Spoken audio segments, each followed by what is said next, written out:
Hi, my name is Edwin, and I'm currently a year 2 student studying economics in Singapore Management University. And before that, I took on a diploma in banking and financial services in Ngee Polytechnic. As you can see from my education path, I'm actually very inclined towards the finance industry and, in particular, the asset management. And anything that challenges me in terms of mathematically or anything that challenges me intellectually, I'm actually keen to try it. In line with all these things, I took on two different internship experiences. So, firstly, my first internship experience was with Bank of America. So, what I did over there is that I'm a rates documentation intern. So, I'm in charge of the Thailand market. So, whenever my traders actually trade with the Thailand market, they will send their trade confirmation over to my department, and the counterparty will also send their trade confirmation over to my department. So I will have these two trade confirmations, and I will compare the trade terms. So the terms like interest rate, maturity date, coupon payment, and so on and so forth. So when these two, if I see that these two are actually coherent, then I will send these two confirmations for further approval. So this is the gist of what I've done in Bank of America. And more recently, I interned in RHB Bank as a compliance intern. So in compliance, there are two functions. Firstly, KYC, which is know your client, and secondly, AML, which is transaction monitoring. So in terms of KYC, I did a glimpse of client onboarding. So I actually checked the client's profile, see whether they have the ability to pay back the loans that they take. So this is one part, and if we deem that they have the credibility, we will then onboard them as part of our client. This actually helps to minimize the bank's risk. Secondly, we look at the AML, the transaction monitoring. This is the bulk of what I was doing. So in day-to-day trades, there are actually transactions that are being triggered, and me and my team will be the one checking whether these transactions are deemed to be appropriate. So we will check in terms of the customer's profile, is there any adverse news on them, and many different parameters that we will check. So we will actually do a write up on this transaction, and we will deem whether it's okay. If not, if we feel that there's money laundering going on or any fraudulent activity, we will then further raise it up to higher authority. So these are the gist of what I've done in both of my internship. And so what I've learned from this, and the what I gathered from this, is that I gathered this inclined interest in asset management, which is why I applied for your company, this opportunity, as your company is a company that deals a lot with asset management. And so the things that I garnered from these internship experiences are transferable skills like communication skills, teamwork skills, and also the ability to work under stress. So with that in mind, let me share with you the 4 reasons why you should choose me as part of your program. These are the 4 reasons. L, E, A, D. So firstly, L, learning opportunity. Being a company that is the first company with the financial platform to actually connect Asian customers, Asian investors with US asset classes, this is a company that has a potential for growth, and I'm talking about your company.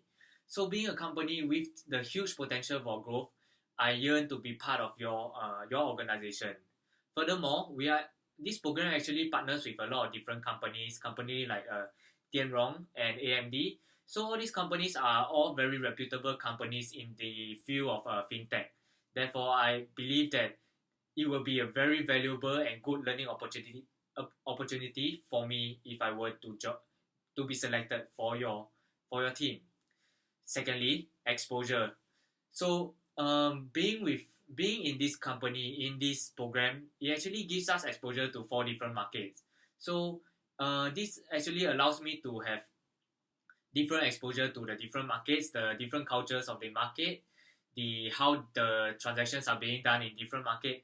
So being someone that actually aspires to be an asset manager in the finance industry is really a very good experience for me to actually gain this exposure in the Asian markets, in particular Hong Kong, Taiwan, and Singapore itself. So with this exposure, I believe it will benefit me a lot.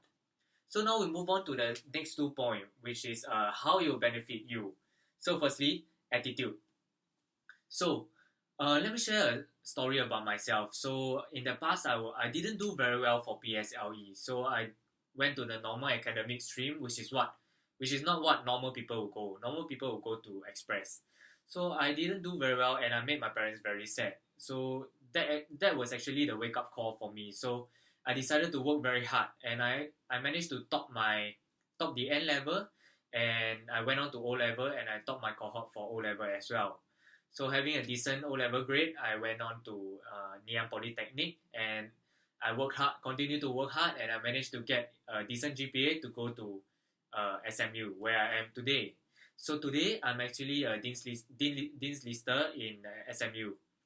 So what I'm trying to say that I strongly believe in hard work, and even though I might not be as intelligent as my peers out there, but I work hard and I'm very resilient. So I will actually work hard to achieve the goal that I want, and with this attitude, I believe I will be able to bring your company to greater heights. And we move on to the third point. Duty is my maxim. So if I were to be chosen to for this opportunity, my duty is actually to learn from it and to also value add, and more importantly, to value add to your organization and the partnering organizations. So how do I value add? I'll do my best to actually value add with my humble knowledge and also with my positive attitude. So to conclude, let me share with you a story. So there was a guy born in China. He had the desire to learn.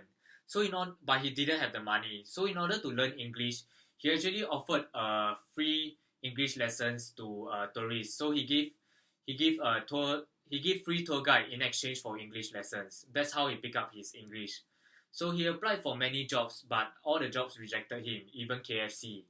So he decided to set up his own company. The first internet company, it failed. Second, it failed. And on his third try, it became a success. And the company is none other than Taobao. So the person that I'm talking about is none other than Jack Ma.